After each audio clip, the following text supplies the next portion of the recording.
தென்னாப்பிரிக்காவை சேர்ந்த நோக்கு பங்கா அப்படிங்கிற 57 வயதான பெண்மணி வந்து லயன் மாமா, அதாவது சிங்க அம்மா அப்படின்னு தான் கூப்பிடுறாங்க. ஏன் அப்படி கூப்பிடுறாங்க அப்படின்னா, 2017 நோக்கு பங்காவோட 27 வயது பொண்ணு வந்து அவங்களோட தோழியை பாக்குறதுக்காக ஒரு இரவு நேரத்துல வந்து அவங்க வீட்டை விட்டு வெளியே போறாங்க.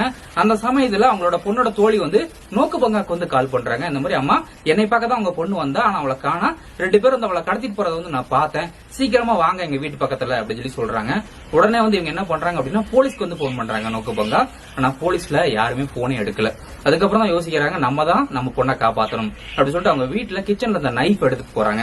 கத்தி எடுத்துட்டு அவங்க தோழியோட வீட்டை நோக்கி ஓடுறாங்க. கிட்டத்தட்ட 3 மைல் தொடர்ந்து ஓடி இருக்காங்க. இரவு நேரத்துல ஓடி போய் அங்க இருக்கிற வீட்டுலாம் போய் தேடி பாக்குறாங்க. அப்போ ஒரு வீட்டுல இருந்து சத்தம் வருது. அந்த வீட்டுக்குள்ள உள்ள போய் பார்த்தா அங்க 3 பேர் சேர்ந்து அவங்களோட பொண்ணை வந்து ரேப் பண்றத பாக்குறாங்க. அதுக்கப்புறம் அவங்க வச்சிருந்த கத்தி எடுத்துட்டு அந்த 3 பேர் பேரையுமே வந்து பாயறாங்க. பாஞ்சு பயங்கரமா தாக்குதல் நடத்துறாங்க. அதுல ஒருத்தன் அங்கேயே இறந்துடுறான். மீதி 2 பேருக்கு வந்து பலத்த காயம் ஏற்படுது. அதுக்கப்புறம் தான் வந்து போலீஸ் வந்து அந்த இடத்துக்கு வராங்க. கடமை தவறாம நோக்கு பங்காவை கைது பண்ணி ஜெயில போட்டாங்க.